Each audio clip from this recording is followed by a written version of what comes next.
পরশুদিনের ঘটনায় আততায়ী বিজেপি আশ্রিত সমাজবিরোধী। এর বিজেপির ব্যাকগ্রাউন্ড আছে, হিন্দু জাগরণ মঞ্চের ব্যাকগ্রাউন্ড আছে। अलीपुरद्वार गोलीकांड पर शुरू हुई राजनीति।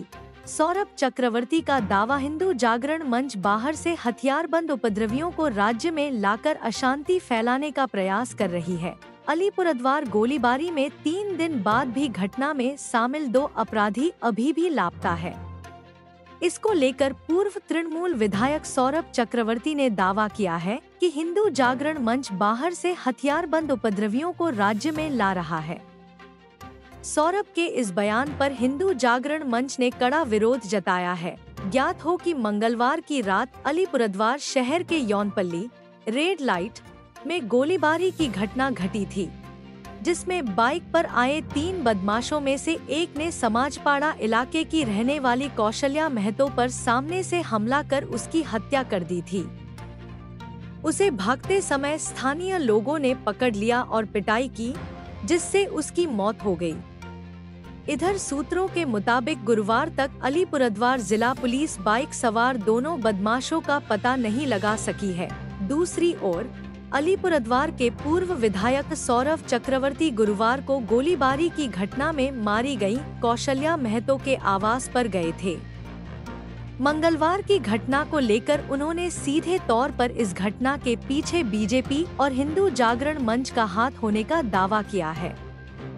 दूसरी ओर तृणमूल नेता के इस दावे को हास्यास्पद बताते हुए हिंदू जागरण मंच के उत्तर बंगाल कार्यकारी अधिकारी और पेशे से वकील पांचाली नाग सिकदर ने कहा कि जो व्यक्ति यह दावा कर रहा है उसे हिंदू जागरण मंच के बारे में कोई जानकारी तक नहीं है।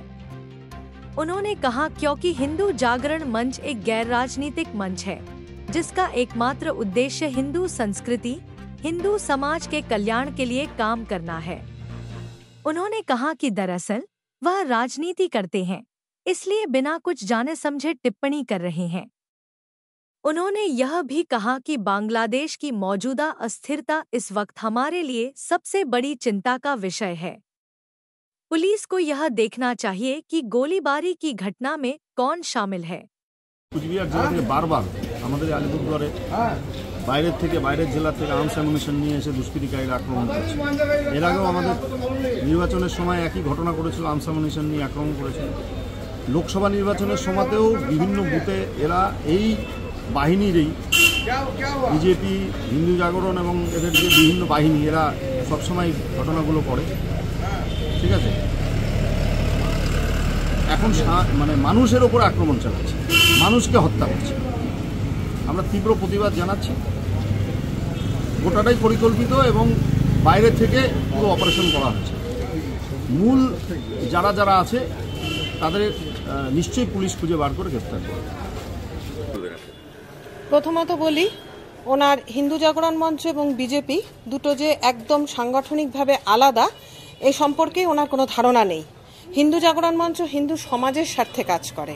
হিন্দু জাগরণ মঞ্চ একটা অরাজনৈতিক প্ল্যাটফর্ম, কাজেই ওনার এই ধারণাটাই নেই। যেহেতু উনি রাজনৈতিক ব্যক্তিত্ব, সেই কারণেই উনি সরাসরি বিজেপি এবং হিন্দু জাগরণ একসাথে মিলিয়ে দিয়েছেন।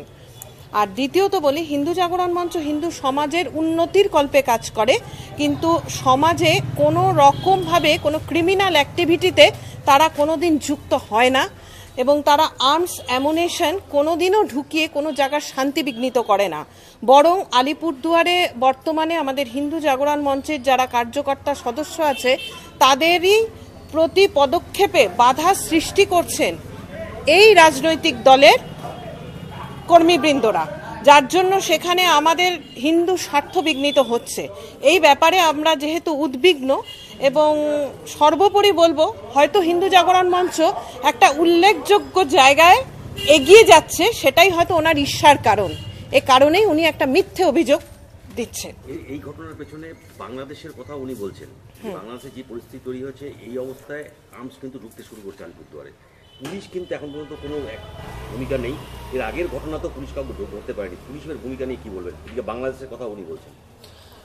এবার পুলিশের কাজ তো পুলিশকে করতে হবে, অনুপ্রবেশ বন্ধ না হলে ডেমোগ্রাফি ক্রমশ চেঞ্জ হবে সে বিষয়ে কিন্তু আমরা সমস্ত জেলাতে, গোটা উত্তরবঙ্গের সমস্ত জেলাতে আমরা ডিএম বলুন, কোথাও এসডিও সাহেবের কাছে বলুন, বিডিও সাহেবের কাছে বলুন, আমরা ডেপুটেশন দিয়েছি যে বাংলাদেশে ঘটনায় আমরা যথেষ্ট উদ্বিগ্ন এবং ভারত সরকার যে পথে আমাদেরকে ডাইরেক্ট করবেন, যেহেতু বর্ডার এরিয়াটা ভারত সরকারেরই অধীনস্থ, সেই জন্য আমরা সেভাবেই এগোতে চাইছি।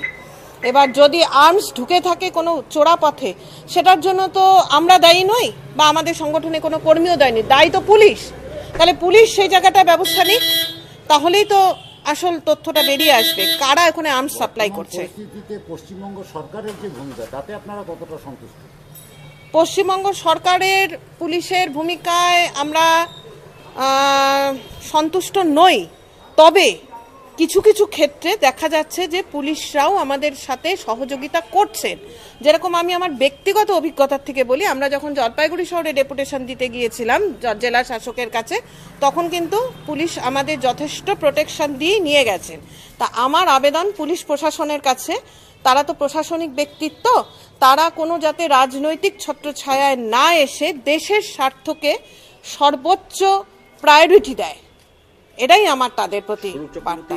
বক্তব্যকে আপনারা কি বলবেন, মানে কি বলবেন, মানে সরাসরি হিন্দু জাগরণ মঞ্চ সরাসরি উনি এভাবে বলছেন, তো এখন আমি কি বলবো ওনাকে, যে কারণ উনি তো রাজনৈতিক ব্যক্তিত্ব এবং আমরা অরাজনৈতিক ব্যক্তিত্ব, ওনার কথার মধ্যে কোনো যুক্তি আছে বলে আমার মনে হলো না। ওনার মনে হলো বিজেপির নামের পরে একটা হিন্দু জাগরণ মঞ্চ নাম ঢোকাতে হবে, তাই আমি ঢুকিয়ে দিলাম, মানে শত্রুতা তৈরি করতে হবে, তাই 2-3টে শত্রুর নাম বলে দিলাম, আমি জানি না কে করেছে কি করেছে, এরকম ধরনের অ্যাটিটিউড ওনার। এটা ছেলে মানুষই ছাড়া আর আমার কিছু মনে হলো না ওনার বক্তব্যে। আমার নাম পাঞ্চালী দেবশিকদার নাগ, আমি হিন্দু জাগরণ মঞ্চ উত্তরবঙ্গ প্রান্তের দায়িত্বে আছি।